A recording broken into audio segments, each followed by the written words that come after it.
Good evening, everyone, and welcome to our Power Podcast All-Star live streaming series.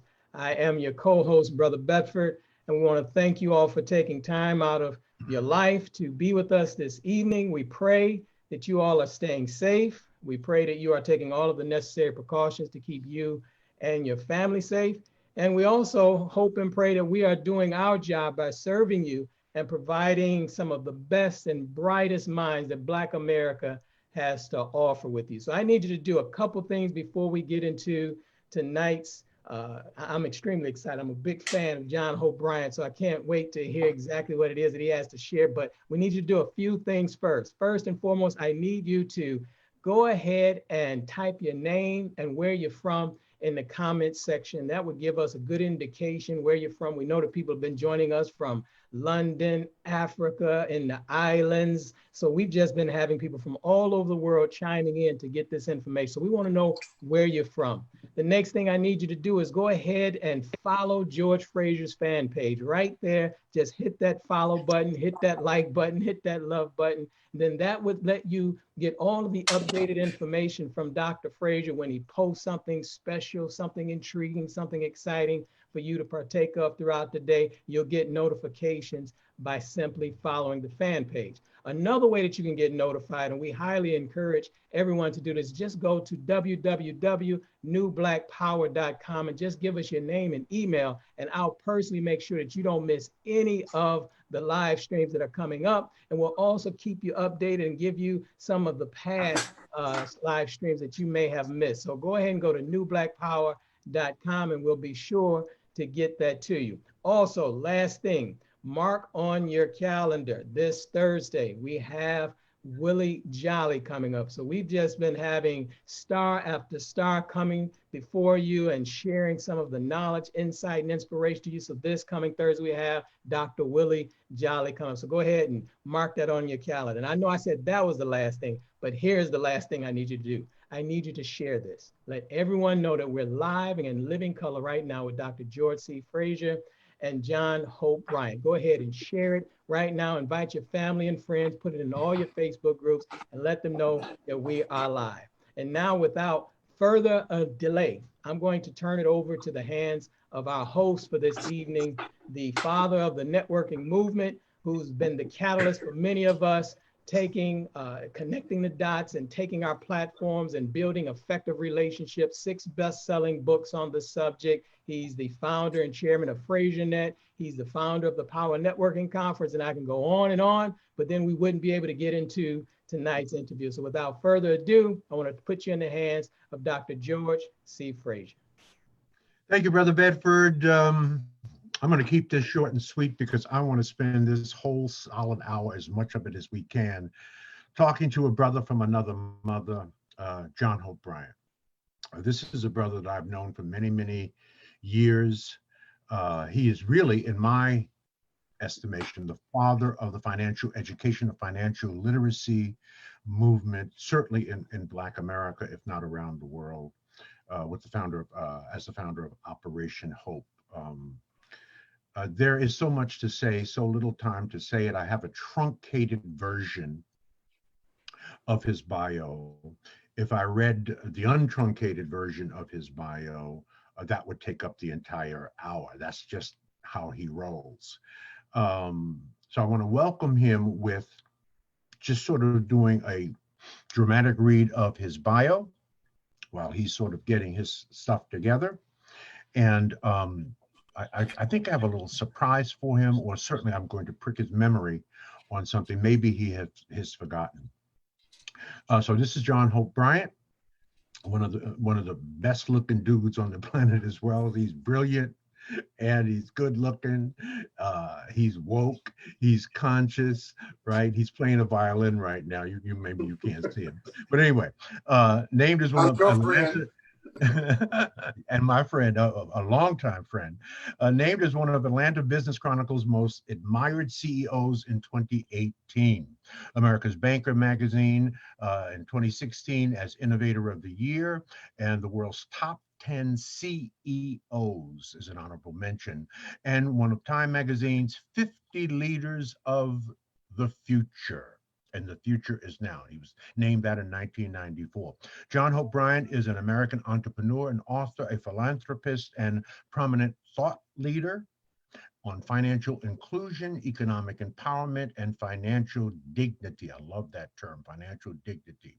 For the past 2 consecutive years, John has been named in the 100 most influential Atlantans, a listing developed by the Atlanta Business Chronicle that spotlights Atlanta's top business and civic influences.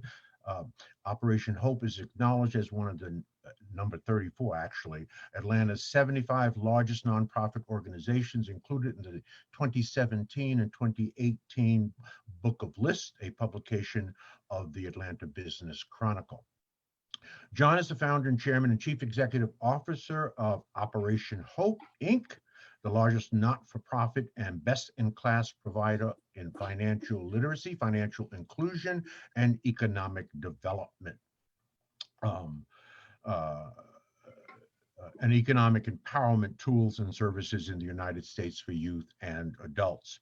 He's the chairman and chief executive officer of Bryant Group Ventures and the Promise Homes Company, the largest for-profit minority-controlled owners of institutional quality single-family residential rental homes in the United States, and he is co-founder of Global Dignity. John is the author of bestsellers, and I just want to take you through that. He wrote The Memo in 2017, 5 Rules for Your Economic Liberation.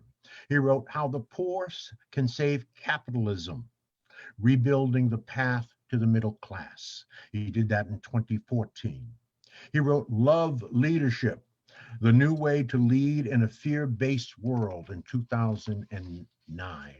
And in 2002, when he was a young whippersnapper, he wrote Banking on the Future, a program for teaching you and your kids about money. This is 2002. He has a new book coming out October the 6th, 2020 of this year, Up From Nothing, the untold story of how we all succeed. So there's a lot to unpack just in his writing. So here's a little surprise. I don't know if John remembers this, but in 1998, I wrote a book called Race for Success, the 10 best business opportunities for Blacks in America.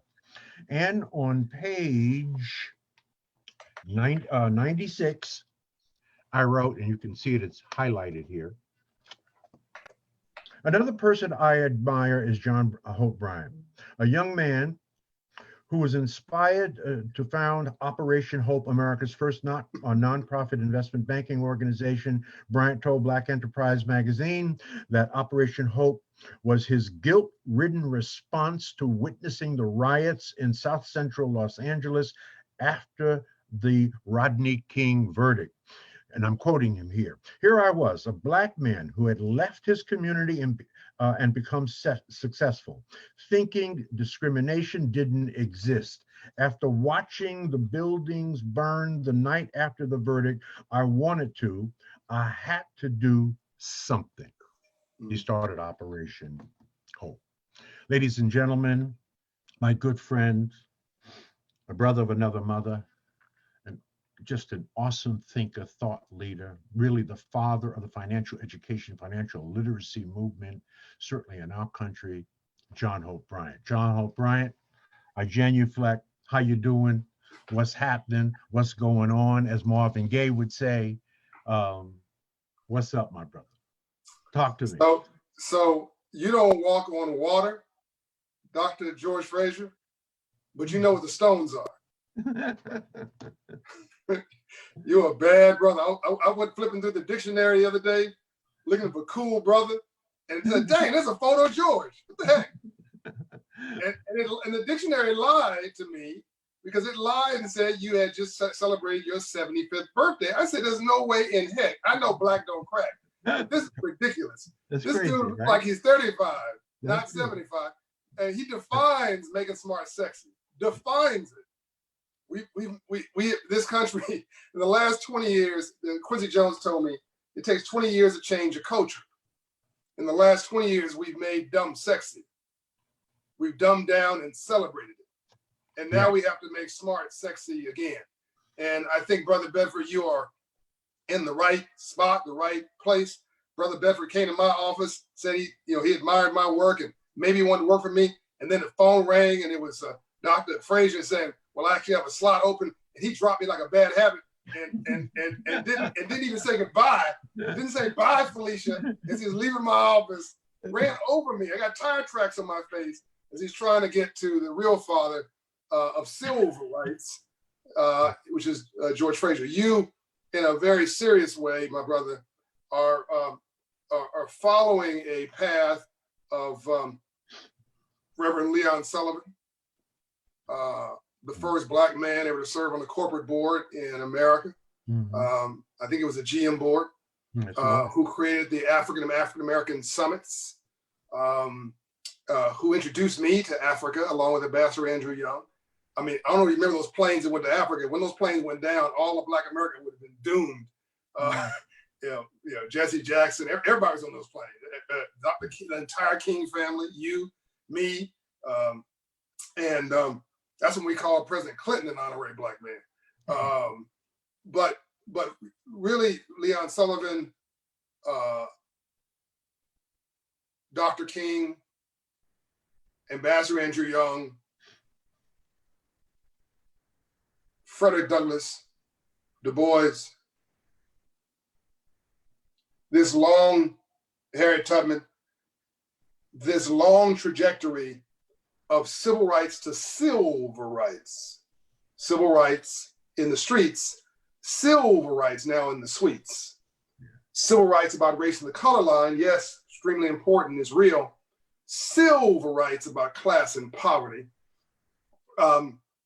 My newest book, the Up From Nothing, the untold story of how we all succeed, comes out in October. It's on pre-order now. I just finished it literally yesterday. It's on Amazon.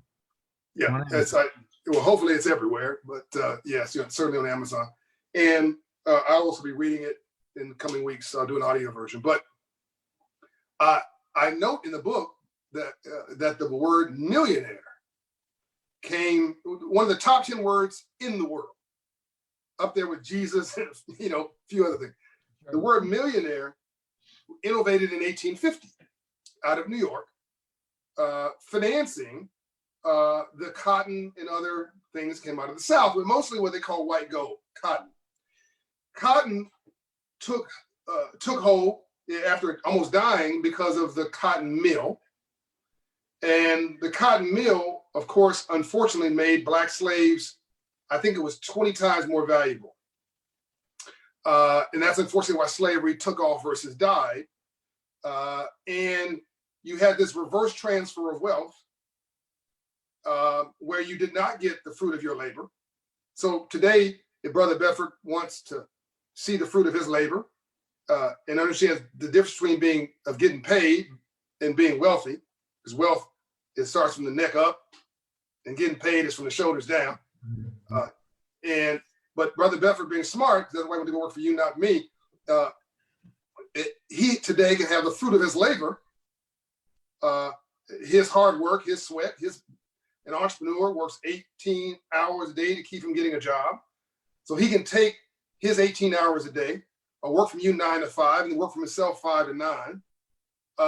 He can take that and benefit in this world we live in today from the fruits of his labor. But in slavery, literally, now, by the way, I'm not making an emotional argument here. I'm not blaming white people.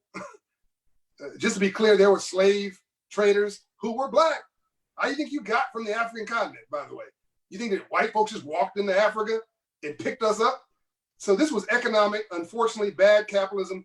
You had Arabs in slave trade, Black Africans in the slave trade, Europeans in the slave trade, Indians from India in the slave trade. That was the East India Company. It was just a horrible business model, disgusting. But the reality in America, where my poor white brothers joined us as indentured service in 1619, they got off to be like, okay, well, at least you're white, you can go be in charge of somebody. Black folks, we didn't get a pass. We were enslaved forever, but we were so hardworking. We were such agricultural geniuses. No one picked us up because we were dumb. They brought us from Africa because we were geniuses of the soil. We were African. We were brilliant people of the soil. So again, I'm not saying anything emotional here, but Black folks were so industrious that they turned us into this incredible, efficient moneymaker. The richest city, George, in the world, not in America, in the world in 1850, per capita, was Natchez. I'm sure I'm saying it improperly. Natchez, Mississippi. Yeah. The rich, by the way, has a Black mayor today. Not one of the richest per capita in the entire world. Just happened to be a slave port. That was the capital of our import and the export of cotton. And it just so happens that that's the same era that the word millionaire was minted. Is that right? Yes. We literally sang it on your program first. I put it in my book. I chronicle all this in my book. But I'm saying it on you. You literally the first time I'm saying it to anybody. The word millionaire comes from us. Now, here's the problem. Because somebody else literally got the transfer of wealth from us. We worked our tails all day. And somebody else went and bought the car. Back then it was a carriage, horse-drawn carriage. They got the big mansion. They had their servant. So the more we worked, the wealthier they got. It was literally a reverse wealth transfer that lasted 300 years. Not 30 years, that'd be bad enough.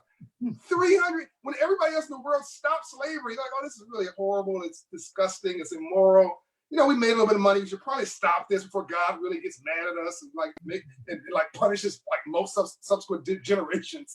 We should probably stop this. Folks in America are like, oh, hey, no, this is intoxicatingly good money. And when we carried it on for 200 years, longer than anybody else. And another thing I'll say on this program, I've never said it before, it's actually not in my book. You probably know this because you're so smart, George. But I'm so excited to be on your program. I just want to say this. I have never said this before. Another reason that Black folks are really the reason, I'll say, one of the reasons that America is so amazing as it is today. There literally could not be America without Black people for this reason. The only nation ever to beat Napoleon's rear end was Haiti. You know the story, George? Oh yeah. Absolutely. So I won't bore your listeners, viewers with the details, but they can research. But the bottom line is, this guy in Haiti, brother, beat Napoleon's brother. Napoleon got his emotions all wrapped up in this, and the ego. And Ambassador Andrew Young said that men and women fail for 3 reasons: arrogance, pride, and greed. And this guy was so prideful. You're not going to beat my brother. I'm Napoleon. He got his rear end whipped by this dude. And the slave trade in the Caribbean, specifically Haiti, was financing France's wars around the world. So because Haiti's trade stopped during this brief period where Haitians took over Haiti, and then their ego got out of whack, and that's a whole other story because they shot themselves in the foot, getting emotional about their victory. They didn't leave their adversaries with their dignity, and ultimately they ended up getting overturned not only by their neighbors next door, which is what's next to Haiti? Dominican Republic. Yeah. And all the European powers turned against them. But I'm getting ahead of myself. France was negotiating to sell what we now call New Orleans to the U.S. But they got so strapped, George, for cash because of Haiti saying no mas. Mm-hmm. They had to sell what became the Louisiana Purchase, the equivalent of 13 to 15 states, for like pennies on the dollar. There would be no America without the power of Black folks. That's right. The only problem is we've never been on the other side of the balance sheet. We keep getting on the reverse transfer of wealth side of the balance sheet. And today, and I'm about to shut up, Ambassador Andrew Young would say that men and women fail for 3 reasons. He also admires you. Arrogance, pride, and greed, yes. But he also says this: to live in a system of free enterprise and not to understand the rules of free enterprise must be the very definition of slavery. So if you're in a 500 credit score neighborhood before COVID, by the way, here's what you see. Check casher, next to a payday loan lender, next to a rent-to-own store, next to a title lender, next to a liquor store, next to a pawn shop.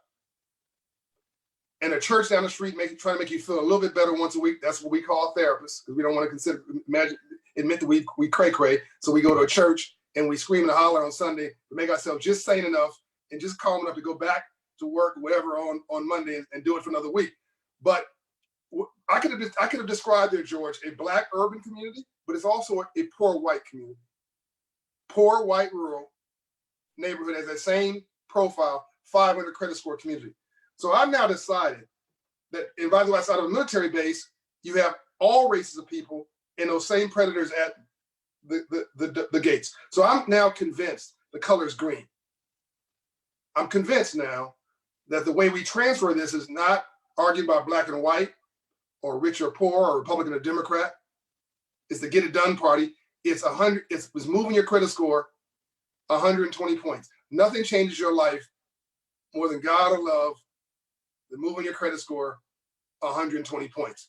More important now post-COVID, just maintaining decent credit than it was before, but it affects your self-esteem, your confidence, your belief in yourself, your optionality, your cost of funds, your ability to move and maneuver in this world, ability to get a job. They're checking your credit now. But ultimately, this is not about credit. This is about your mentality. This is about how you feel about yourself. We talked about this earlier. The reason that you're so successful, the reason I love you so much, man, you're like the poster child for empowerment, is you knew you were a winner before you ever won anything. Yeah. And you had a challenge jacked up growing up. People think they look at you and they see, oh, he's so handsome. He's always had a silver spoon in his mouth. No, he had a dirty spoon and he didn't eat it because he had too much. But George's background is challenged and interesting. But George knew he was somebody, and he was going to become somebody. And that's really, to me, what today is about, is us. Anger does not pay a bill, and frustration is not a business plan. We can't be wrapped up in what somebody else thinks about you. I can't get somebody else's heart and change how they feel about me, but I can get in my heart and change how I feel about you. We got to take control of our own narrative, and you have done that. Yeah. I forgot to mention, a couple of years ago at the Power Networking Conference, gave you an award. I believe it was our Black, Cool, and Brilliant Award. Your writings, your lectures, your speeches, your commitment to financial education globally, you are most deserving of that award. No question about that. So I'm just going to throw down a couple of sentences here, and I want you to unpack them or respond to them. It is something that, and I have to preface this when I say this to Black people in my speeches. I want to say these things and still be loved. Okay, that Black America is in an existential crisis. And until Black America puts Black America first, Black America will always be last. That to be Black and beautiful in this world, John, means nothing unless you're Black and powerful. Dr. John Henrik Clarke said that. I say, you cannot be Black and proud in niggas too. White people are planning for 3 generations and we're planning for Saturday night, right? The goal is to win, not to look like we're winning. Right? I would rather carry a plastic bag with $5,000 in it than to carry a $5,000 Louis Vuitton bag with $100 in it. We are addicted to instant gratification versus delayed gratification. It is interesting to me that the rich stay rich by pretending to be poor and the poor stay poor by pretending to be rich. What is up with that? Right? If nothing changes, we are headed into a second slavery. That is what I deeply believe. And we cannot and we will never manifest our dreams by complaining our way out of this current reality. We have to deal with this reality. No one is saving us but us. It's been 400 years and we ain't saved, John. And what disturbs me the most in my 9.5 million frequent flyer miles, my 2,500 speeches that I've given over the last 40 years, my 6 best-selling books, is that no matter where I go, John, no matter where I go, where Black people have been dispersed, whether it is Seattle or Miami, whether it is San Diego or Maine, whether it is New York or Los Angeles, whether it is Cape Town, South Africa, or Cairo, Egypt, whether it is Ghana or Kenya, whether it is Rio or Bahia, whether it is the Bahamas or Jamaica, no matter where I go, African people are at the bottom of every single economic barometer and statistic in the entire world, including the continent of Africa, where we occupy, fundamentally own. God has blessed us with the richest of natural resources of any continent on the planet, and we're still the poorest people on our own continent. What is up with that? We're 500 years in. We have given, as Sister Adu from Ghana said, who was the former director of the Office of Education, that we have given the Western world everything that we have in 500 years. And therefore we have nothing and you have everything. We're 500 years in. And then when the reporter who interviewed her, I think I sent you that little video, who interviewed her, German reporter interviewed her and said, Sister Adu, do you think that Black people could ever forgive us? And Sister Adu looked at her and said, it is not about us forgiving you. You did everything you need to do to survive.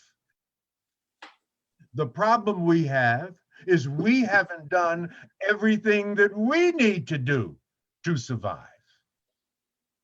We need to unpack that. What must we do? And I think it's in your next book. What must we do as Black people to succeed, to survive, to overcome this paucity of financial literacy and education that exists among our people? We are the most financially illiterate people in this country. What is up with that? And how can we fix that? And I know how we can fix it. I'm asking a rhetorical question. You know how to fix it. You've been working on it for 28 years. By the way, congratulations on your 28th anniversary today. Congratulations on that. Yeah, today. All right. So I just want to drop the mic on that, because that's the kind of conversation we need to have. What are the answers? Why is credit, for example, so damn important? Why is it important? And is it that difficult to fix? So in my homily, brilliantly said, of course, in my homily, I could sit and listen to you forever. In my homily earlier, some of the folks who are Caucasian who might be watching your program may be feeling a certain kind of a way, maybe. And I want to underscore here that my philosophy for life is talk without being offensive, listen without being defensive, and always leave even your adversary with their dignity. Because if you don't, they'll spend the rest of their life trying to make you miserable. Right. Because it becomes personal. And that's what happened in Haiti, by the way. The Haitians got emotional about their success and overclocked it and humiliated the French and others. And Europe basically decided you're going to be a poor despot for 500 years. And the watch seems to be accurate. So white folks have also been part of the success movement of successful Black movements for social justice. I want to give them credit. The Urban League, partially founded by Caucasians and Blacks, and the NAACP. Yeah. Operation Hope has been supported by a rainbow of folks. I'm sure your organization and others. So I want to make sure it's clear that nonsense is nonsense, that there are good people and bad people, and there are bums everywhere. I got bums in my family. I call it the bum factor. 20% of everybody are just bums. And we need to call it what we see it. Now let's now go to your question. The ironing board, the home security system, the three light traffic light, the refrigerator truck, the automated elevator doors, the electric microphone, the carbon light bulb filament, the color IBM PC monitor, and go on and on and on. Right. Created by blacks. Found it. Mm-hmm. We are brilliant. When the rules are published and the playing field is level, we succeed. Look at the arts and sports. Look, either you run fast or you don't. If I pass the finish line first, I win. Rules are published. We even took over tennis. We took over F1. When the rules are published and the playing field is level, we succeed with the right mindset. You mentioned a word in your sermon of empowerment that is critical. You said we've been surviving. There is the whole ball game. In my new book, I talked about 3 elements, George. Dr. Fraser. Surviving. George is fine. Surviving. See, when you're a bad brother, you say, just call me George. That's what white people do. Bedford. That's what they just call me George. Yeah. That's how bad I am. Just call me George. Yeah. Bachelor Young has 130 honorary doctorate degrees. Just call me Andy. You know, when you rolling like that.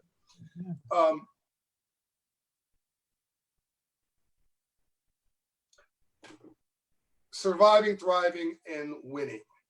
So I'm introducing the word winning now in my new book. Now, I want people watching this to pay very close attention.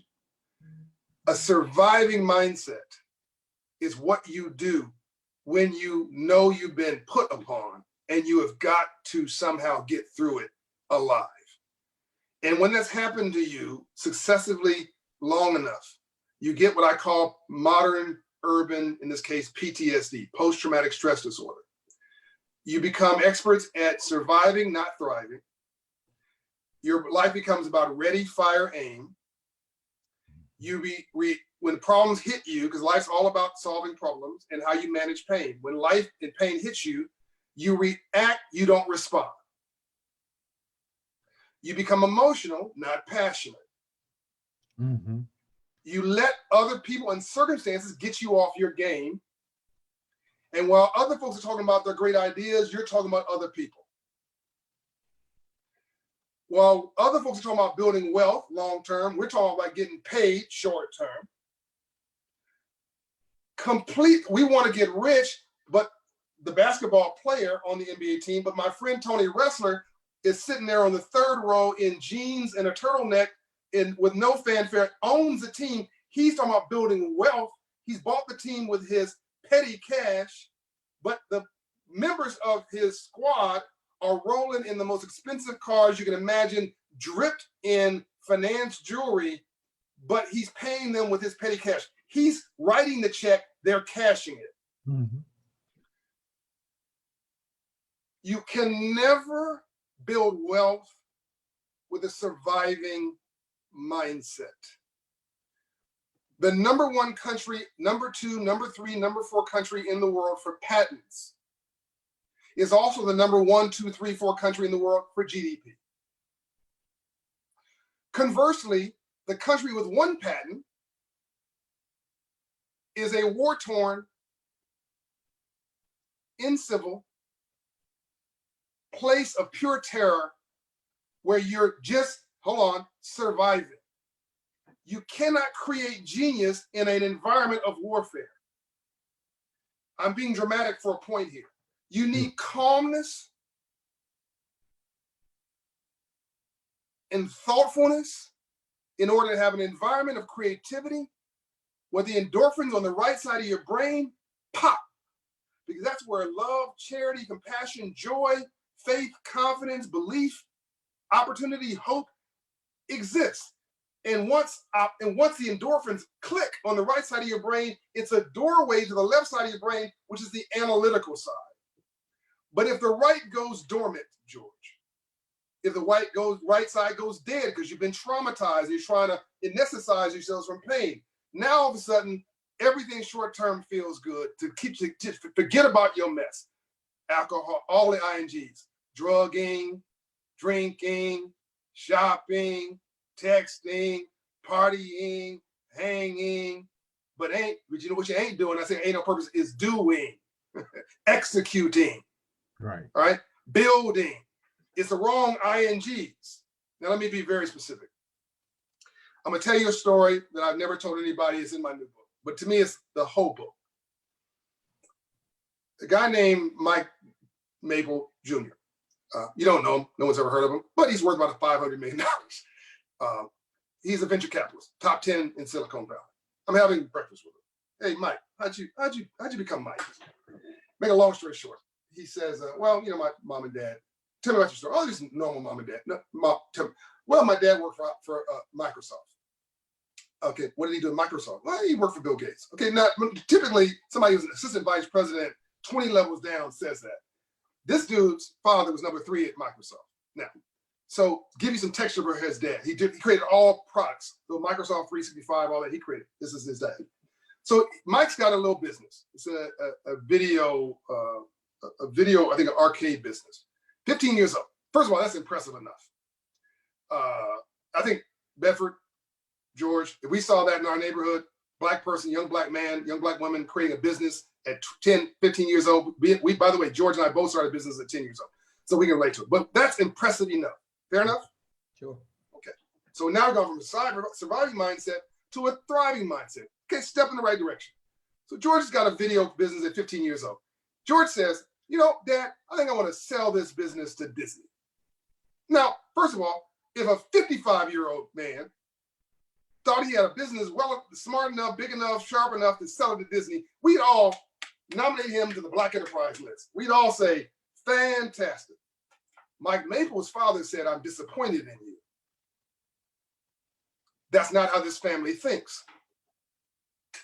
I said, Mike, what are you talking about? He said, Daddy said this, son, you don't take your company and let it be purchased by Disney. You take your company and you buy Disney. Mm-hmm. I'm going to say that again so the people in the back of the room can hear it. You take your company in this family and you buy Disney. You have a leadership perspective in this family. You got a winning perspective in this family. You are the check writer, not the check casher in this family. You set the agenda is not set for you.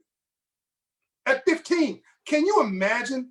This gives me chills. Can you imagine what it did to young Mike Jr.'s brain, his heart, his head, his psyche, his system? Can you imagine how it made him feel about himself? Can I get an amen that young Mike Jr. was told at 15 years old? Come on now. You can own the game? No, you have to own. No, that's the only option is for you to own the game. Right. Of course, Mike Jr. is a half a billionaire today. What choice did he have? Right. That's a winning mindset. Yeah. Mindset. And Mike Jr. knew he was a winner before he won anything. LeBron knew he was a winner before he won anything. Oprah Winfrey knew she was a winner before she won anything. You knew in that poor neighborhood, in a struggling family with challenged sibling situation and mom and dad, you knew, George, that you were somebody and you were going to be a winner before you won anything. So did I. That was robbed from us. Long way of saying. When you're brought here and you are twice as big as your overseer and you have them outnumbered, it's not personal. Get the personal out of this. Get your emotions out of this. In order for them to make this economic model work, because we were twice as valuable as railroads, as slaves, they had to kill not your body, your spirit. Right. And they did things to kill your spirit. I can't say it on your program, but they separated you from your wife. They held you down. They did all kinds of things. Message. And they held you down. You stop fighting. Message. You can't do nothing about it. Just stop it. They wanted human machinery. And by the way, it succeeded. So we can have high confidence based on, you can have high confidence based on high competence, which is your skill to go do something. And listen now, still have low self-esteem. Mm-hmm. Mm. And the reason we have crab in the barrel, and the reason that somebody's watching this program right now and saying, hey, who's he think he is? Hey, why did he take so long to endure and introduce He thinks that's impressive because that's crab in the barrel. What we should be saying is, my God, listen to that resume. Oh my God, he loves short. Oh my God, look at Pepper. This is amazing. I love everything they're doing. And if anybody watching this, listening to this, or you going on TV tomorrow, or you're listening and you hating on anybody doing something positive, check yourself. Okay. This is the silent killer. Because if I don't like me, I'm not going to like you. If I don't feel good about me, I'm not going to feel good about you. If I don't respect me, I don't know how to respect you. If I don't love me, I don't have a clue how to love you. And here's a big one. If I don't have a purpose in my life, I'm going to make your life a living hell. Whatever goes around, comes around. And I'm going to drop this little mic on here. I'm going to light up your comment section. I love my people. We're the most amazing people on the planet. We've been doing so much with so little for so long. We don't want to do anything with nothing. That said, given what we went through, George, I think that 70% of us are clinically undiagnosed depressed. And I'm not talking about poor people. I'm talking about PhD holders, mastery holders, folks suited and booted and rocking. Why else do you need to roll up 8 deep with sunglasses on at night and a bunch of bodyguards and you got one hit as a rapper and you got to go up in a club and throw thousands of dollars at somebody you don't know? Why? When you got the power, you don't need to use it. Well, my point is that if white folks went through half of what we went through, they'd be crazy too. We went through it, but we never got therapy. We never got healing. And we didn't get the memo on money because money doesn't solve all your problems, but it's a great place to start. You can distract yourself with a lot of positive things when you have some wealth, right? So the Freedmen's Bank, 1865, that was taken from us when Lincoln was killed. We don't have time for all this. We don't have time to go through all this. But Frederick Douglass tried to take it over. People think he was as you know, they think he was just a philanthropist, an abolitionist. They don't realize he was a businessman, or as Jay-Z would say, I'm not a businessman, I'm a businessman. Right. Frederick Douglass owned $60 million worth of real estate in Baltimore, Maryland, and rented it out to working class blacks. That gave him the financial freedom to go be an abolitionist. We missed that whole memo. We missed the fact that Dr. King's father served on the board of a bank for 40 years. We missed the civil rights part of the civil rights part. And we haven't healed the internal wealth, which is the real wealth. And that's why we're winning battles and losing wars. That's why we're hitting, that's why we are obsessed with entertainment and being distracted from our pain. And that's why we're being robbed in broad daylight, George. Robbed in broad daylight. And we just need to stop. We just need to say enough. Right. I'm going to ask you a question, but I just want to address something that's powerful. My other answers will be much shorter. I promise. No. That's no. Whatever you need to say it. We don't get this kind of audience and this kind of time often. So say what you have to say what you need to say. But I want to go back to something you said earlier, and I 100% agree that we don't have to hate white people to love ourselves. It ain't even about that. How can you hate how can you hate somebody else and love yourself? Yeah, right. Contradiction. Think about that deeply and morally. That's number one. Number two, we must understand that our allies, let's call them our allies. I see them as icing on the cake. I don't see them as the cake. Correct. I think we're the cake. Of course. They're the icing on the cake. This is biblical. God helps those who help themselves. Right? So it begins with me first. Right? Begins with me. It's how I define leadership. What is leadership? Leadership is first you leading you. If you can't lead you, you damn sure can't lead me, because you can't even lead you. That's number one. What is leadership? Leadership of your family. If you got 2 knucklehead kids who are doing crazy and dumb things and snorting and doing crack, you can't lead your family. You can't lead, right? The next is leadership of the community, then leadership of our race. Very few rise to the leadership of a race of people. So this is work. This is inner work that we have to do. As you said, mindset, intellectual curiosity, which leads to critical thinking, which leads to um, using the power of our creativity and innovativeness to leverage the incredible survival skills that Black people have. Hell, we made a meal out of chitlins. Right? I mean, we know how to survive and we know how to thrive, and there's plenty of evidence of that. If you were the doctor for African people and had to write the prescription.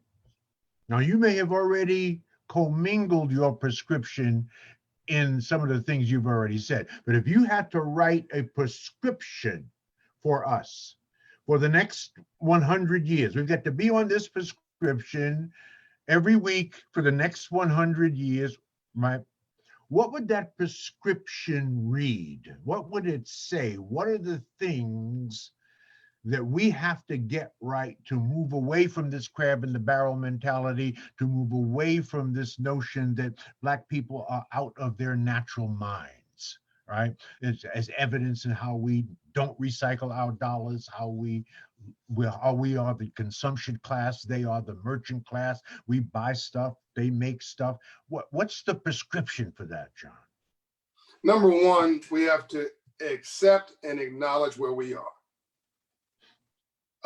Accept and acknowledge where we are. We are a little crazy. By the way, most people are crazy, but we have an excuse to be cray for the reasons we've already talked about. So there's nothing wrong being crazy. I love it. Jesus was crazy. Martin Luther King was crazy. A lot of people I love are crazy like a fox. You just think differently. You are differently. You are different, and that's what makes you resilient. Also, so I would acknowledge our pain. Number one, own it.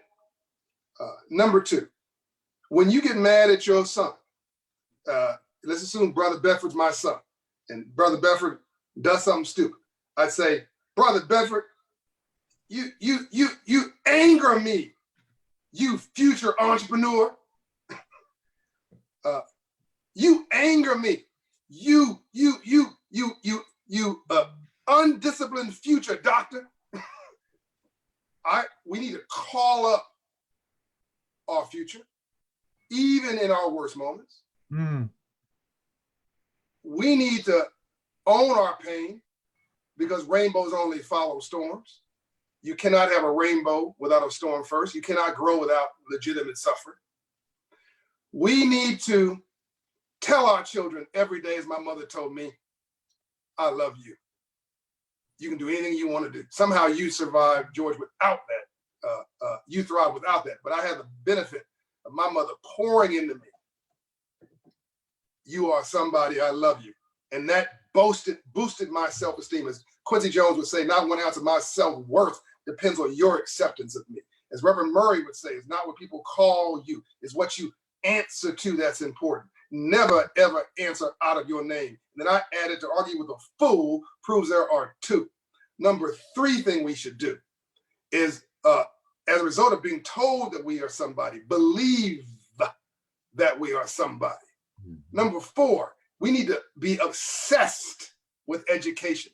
We need to take as much education as we can shove down our natural throats. I mean, we need to go to bed or just have our mouth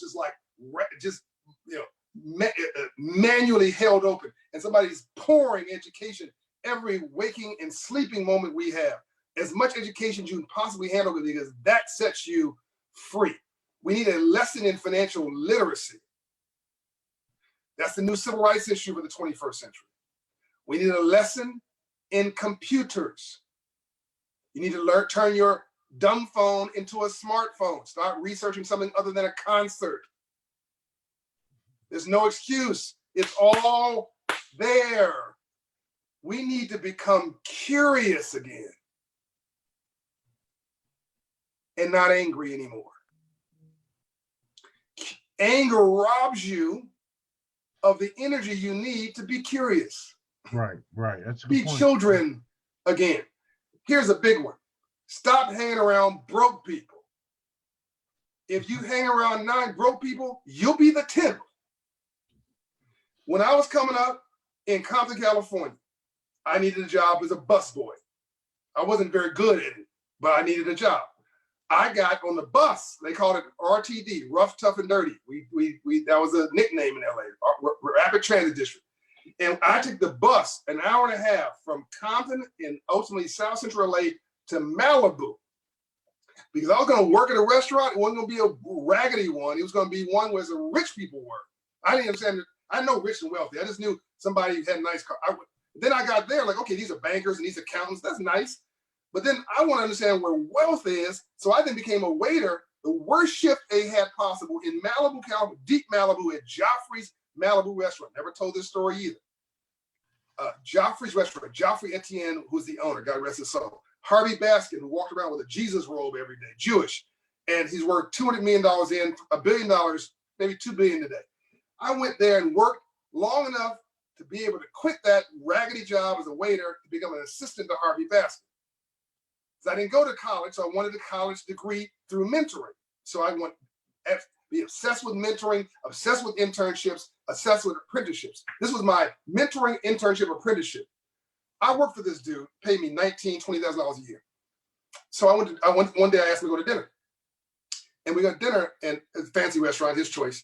And I peppered him with questions all night. At the end, the bill came. And he pushed the bill to me. It's $100. Back then, a lot of money. I pushed the bill back to him. He pushed the bill back to me. You know, I knew him pretty well. I pushed the bill back to him. I said, man, come on, what's up, man? You're the rich dude at the table. You're the one that's banging. You pay me peanuts. What, you want me to pay this? Like slavery's over. He looked at me. He said, John, you got to figure out what game you want to play. You want what do you want to do? You want to rob my brain or rob my pocket? One last one. Which one do you want to pay? I'll pay the bill, but you're not getting another thing out of me. Or take what you learned in this dinner as a PhD and pay the stupid bill. It's supposed to hurt. I paid the bill. I shut up. Life's not fair. Stop expecting life to be fair. Right. Work your tail off. Right. It's hard to hit a moving target. An entrepreneur works 18 hours a day to keep from getting a job. This is a big one. No one's going to give you anything. You cannot build wealth 9 to 5. By the way, I've worked jobs. It's important to work jobs, but you cannot build wealth 9 to 5. You can get rich. You can only build wealth in your sleep. Stocks, bonds, small business, big business, investments, entrepreneurship, education. You can only build wealth in your sleep. Annuities. We have got to change our game. So it's basically all I've said is a mental shift. And most of all, George, healing. We have got to stop all of this running around in circles. It's getting us nowhere. We need a black Bill Gates more than we need a black president. I loved Obama. I love Obama. I served him as an advisor. Brilliant dude. I got no buts. Brought class to the White House. But we need a black Bill Gates 100 times more than we need a black president. We need a black Warren Buffett. Where are these folks? When we look at our icons, we go to sports figures, love them, great, and entertainers, love them, great. But you can't scale. I can't scale Oprah. I love Oprah. She gave me $100,000. God bless her. I can't scale Oprah. She's a personality. I can't scale LeBron. We need tens of thousands of jobs. We need somebody who's making 20 billion, so that underneath that 20 billionaire CEO, there are 1,100 millionaires, and underneath that you have, 2,000, 10 millionaires, and underneath that you have, 10,000, 100,000 heirs. You see what I'm saying? Because all those folks are going to do philanthropy in their communities. They're going to go back where they came from and hook them up. See, Bedford's give me one of my few amens. He only does that when you talk. But he's actually just give me a charity. Yeah, okay, that's the first time John made some sense. We need to role model. We model what we see. Last point. Why are our kids want to be rap stars, athletes, and drug dealers? Nothing wrong with rap stars, but I can't scale it. Nothing wrong with athletes. I can't scale it. I love it. It's amazing. Drug dealers, you shouldn't want to scale. But why do we want to be that? Because it's what we see. as symbols of success. That's what we see all the time. We need to make smart sexy at scale. We're getting pimped in Africa right now because we don't understand financial literacy. We are literally giving Africa away to China. Right. That's a whole nother show you need to do. That's right. And I mean, I can break down deals that I've witnessed where African leaders mean well, but they're financially illiterate, and they're literally giving the country. Do you know the largest minority group marrying Black African women in 54 countries in Africa? What? Chinese men. Is that right? Yes, sir. And it's not because they're in love with Black women either. Although when you go Black, you don't go back. That's not the reason why. It's because China doesn't succeed without low cost of goods. They can't be the low cost producer in the world unless the natural minerals that they produce with are at the rock bottom cost. So if you and I get in a commercial dispute, now they've locked their whole business model on low cost goods. What's the number one place for untapped natural resources in the world?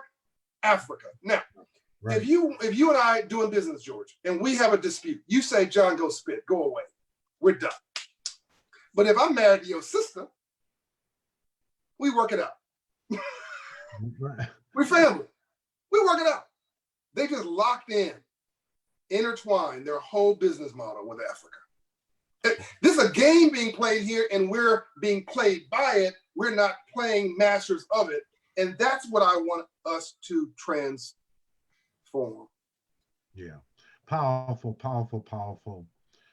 All of it was awesome. I loved how you began, and it reminds me of Alcoholics Anonymous has the best addiction program in the world. It's been copied by every major institution that deals with addiction. And the first step in the 12-step program is simply this. In order to become sober, you must first admit that you're a drunk. That's right. Right? That's how you started, right? Yeah. Right. We have a challenge, but we can get beyond this challenge. We can do things. I love your prescription. All of those things are spot on. There was something there for everyone. Who are your mentors? Who are your mentors? In no particular order, Ambassador Andrew Young. Yes. These are mentors and friends. Quincy Jones, Saburo Yuzawa out of Japan. Dr. Dorothy Height, God rest her soul. Bishop T.D. Jakes, who's become a new friend and a mentor. The guy is just genius. Oh, yeah. Bishop Blake. In Extensia, Frederick Douglass and Dr. King. Malcolm X, we've been bamboozled, we've been tricked, we've been fooled. Right. You, Reverend Leon Sullivan. There's so many heroes and sheroes, Harriet Tubman, but also Tony Ressler, who's a billionaire owner of the Atlanta Hawks and is a partner with one of my businesses. If there's anybody who deserves an honorary Black man title award, he should get it. This boy is bad. He said, Black folks, he said, John, I can't say it, but you can. He said, look, Black folks need to stop all this whining about civil rights and race. He said, look, is racism real? Yes. People racist against Jews. He said, but am I going to sit around whining about it? No. Like, you need access to capital, as much education you can shove down your throat, and executed opportunity at scale so you can build wealth and have some money and decide to ignore somebody if you want to, or buy the little raggedy restaurant where they discriminate against you at. Right. Tony Ressler. Right. So it's a number of heroes and sheroes that I call mentors. Final question. Boy, that hour went quick. How do you stay inspired? How do you stay motivated? What is it that what's your regimen psychologically, or there may even be a physical regimen? How do you stay inspired and motivated? I've removed toxic people from my life. I start that. I'm allergic to toxic people. I take no for vitamins. And I love everybody, but I don't deal with everybody. If you're toxic, if you're negative, you have to go, but you gotta get the heck out of here. I just don't tolerate it. You will never know that you're invisible to me.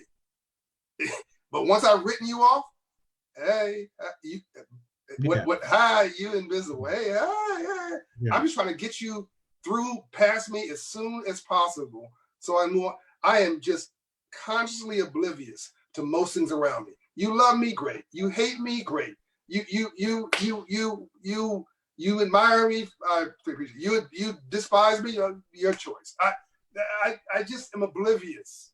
And until there's somebody who's my mentor or somebody I respect. Now, if they jamming me up, I know they come from a good place. Yeah. But I don't tolerate BS and drama and mess. And I hate messiness. I think emotional messiness is one of the big ways folks get you off your game. And they get you arguing about stuff that don't matter, or complaining about stuff that you don't. You know, we had a whole debate. We don't have time for this, but it was a whole debate about some brother's company we don't own who went to the Supreme Court talking about some company that we don't have a share in, about somehow this was a civil rights. No, it wasn't civil rights. It was his rights. I mean, there was a commercial dispute between him and the company. Now you want to give every black person a share in the company. Okay, now it's a civil rights bill. Black folks spent 4 months, the whole race of people, talking about somebody else's business. This stuff drives me nuts. So I just get up in the morning. First of all, I pray every night. And when I get in the morning, I said, thank you, Lord. And I hope that the devil was saying, oh crap, he's up. I work out 15 minutes every morning. You gotta get your cardio up. I get myself centered and quiet, internally quiet before I do anything else. Before I read an email, before you gotta get your armor on, you gotta get yourself in a good space. I have a smoothie, I have a wellness regimen. I take my vitamins, and I do a little workout, as I've already said, and then I get into it. I don't get tired because I love what I do. I get exhausted.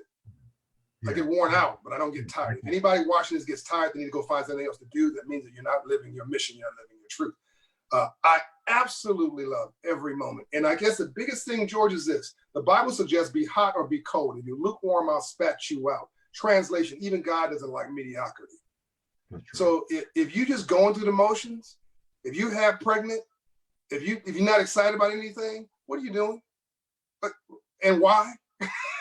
So whatever you do it with both feet. You're gonna be a jerk, be the best jerk the world's ever seen. Whatever you're gonna do it with both feet and with absolute dominance, prominence, passion, and peace. So I'm just in love with love. And I love my people, and I love you enough to. I really respect me and learn to like me, then like me and never respect me. So I hope people like me from this program, but I'm cool if they don't. I'm cool that I've made everybody completely uncomfortable because maybe that's what you need. It's what I needed. I don't need somebody to pat me on the head. I need you to shake me up. And can I leave you one last thing, George? Sure. So some folks might say, oh, he's an inspiring guy. He's a motivational speaker. I'm not a motivational speaker. I'm a CEO. I'm an entrepreneur, and I walk my talk. So in the middle of COVID-19, I want you to call Operation Hope. The organization that I finance myself and I founded myself has done $3.5 billion of invested in our neighborhoods, 4 million clients, raising credit scores 120 points in 24 months in 22 states. And we have a Hope in Hand app that you can download right now. It's free. And you call our toll-free number, 888-388-HOPE. Go to operationhope.org. All services are free. I want you to go and set your life right. I want you to get your financial literacy right. I want you to get your credit score up. I want you to restructure your government debt. I want you to restructure your mortgage, your credit cards, to put every problem you got in the COVID bucket. Whatever problem you have for 50 years, throw it in the COVID bucket. Everybody will forgive you for it. If you needed your sins forgiven, you need to go to God and get your moral sins forgiven, and all your financial, Brett was losing it. All your financial sins and all your screw ups in your career, you can just throw it all in the COVID bucket. Somebody says, "Why are you credit told?" Oh, that was COVID. Well, why ain't you been working? Oh, that was COVID. Well, why you get college? Well, that was COVID. Why did you get divorced? That was COVID. Why were you there for your children? That was COVID. You get a COVID pass. I want you to then reset your SS and get your life right, because now God is giving you 2 months at home. Everybody want to break. God gave you a break. Now we're complaining about being at home. Pull out that dream board. Reset your life. Let me tell you what I've been doing in here. I've been refining. Operation Hope has grown at 553% in 5 years.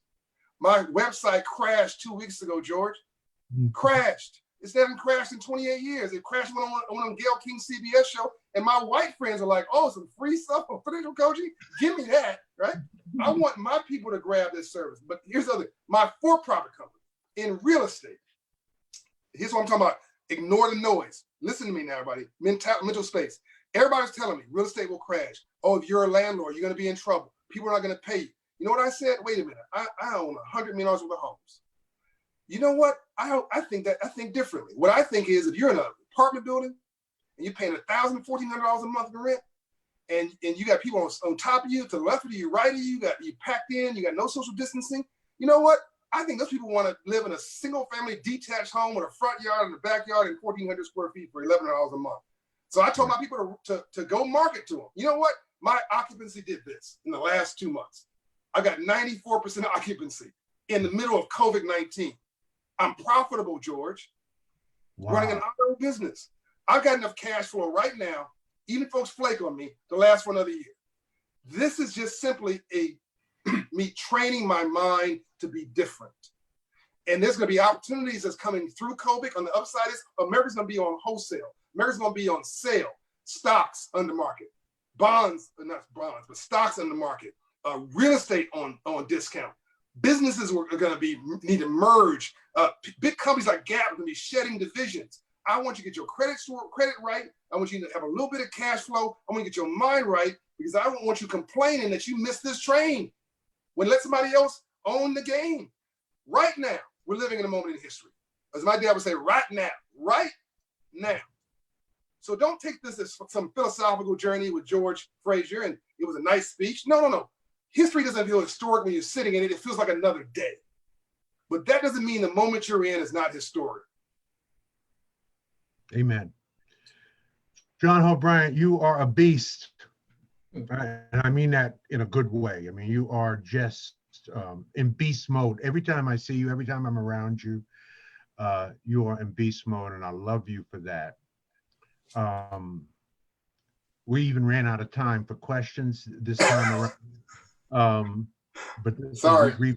Replay. And how can people get in touch with you? I mean, is there a way that if they have a question, is there a way that they can get in touch with you?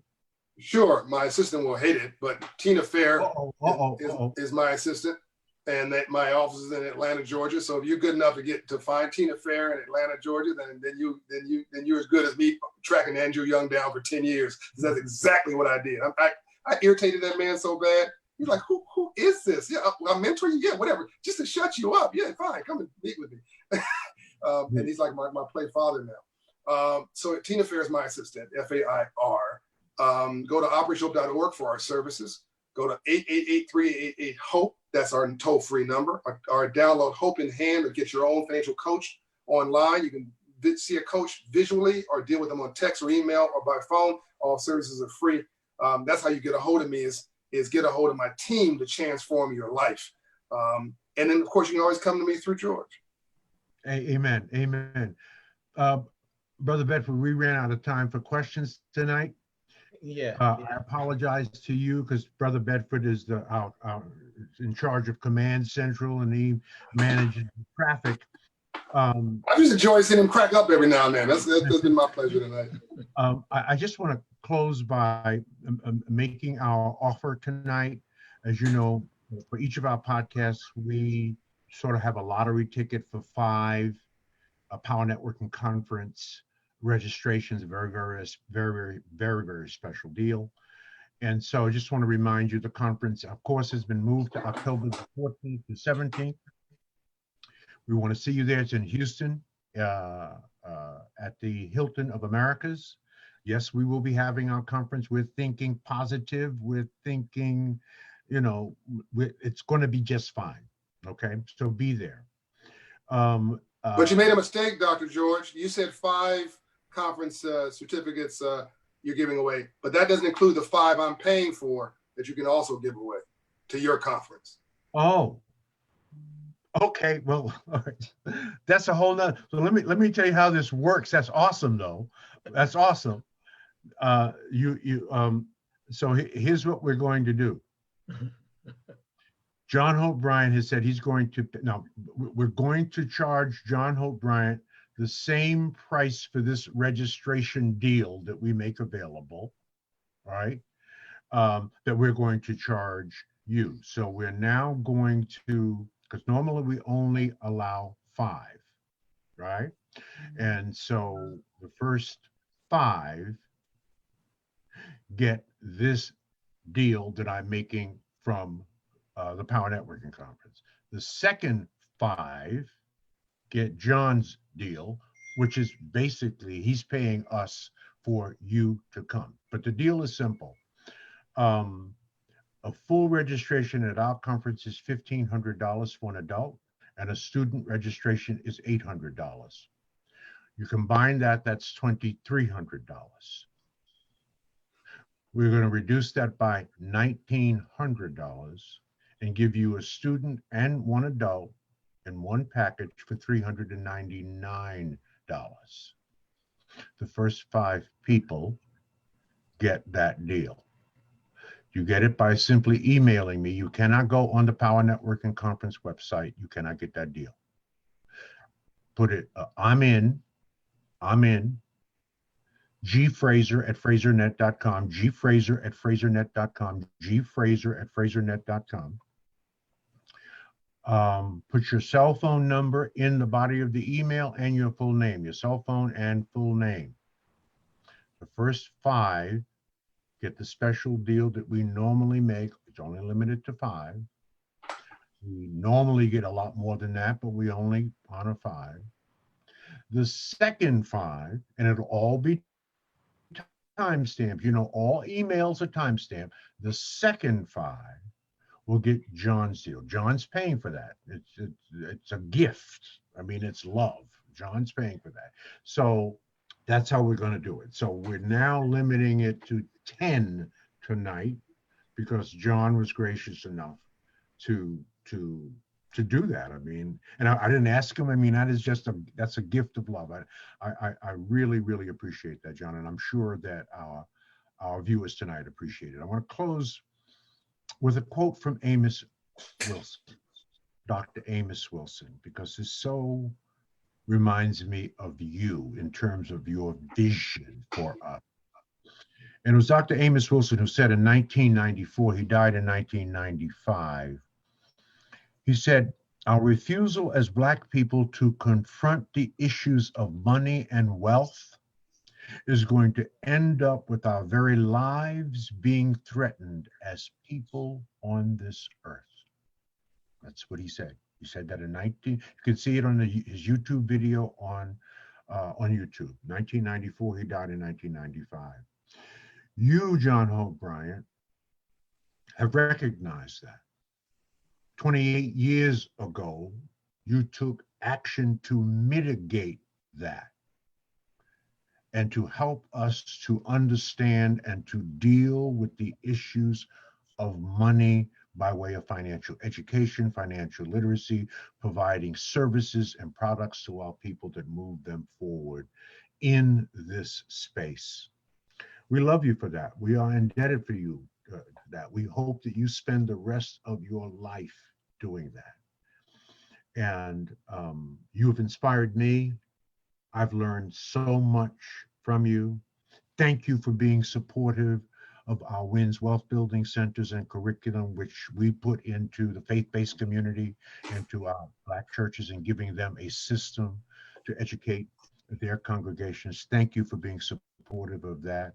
And as you know, there's 47 million Black people in America. There is enough work in this space for everybody. Yep. And love you. Stay the course, my brother. Brother Bedford, do you have any closing thoughts? Anything you want to say? You've been patiently quiet tonight. He normally isn't, John, but George, I mean, I think John Hope Bryant has said it all. I did have a question, but we're going to save it for another time because you said something that sparked. We'll have him back. Yeah, we'll have you back. That I really wanted you to unpack something, but we'll save it for another time. I've taken copious notes, got quite a few quotes over here. So I just want to say thank you for sharing your knowledge and your wisdom with our audience, and I really appreciate it. My deep honor. I can tell you're a winner too. Hey, Dr. Fraser, you know, Benjamin Mays was Dr. King's mentor. president of Morehouse, he said that the greatest sin was not failure, it was low aim. That's right. Right. You be good, my brother. Thank you for the gift. And on behalf of those, it's already almost full.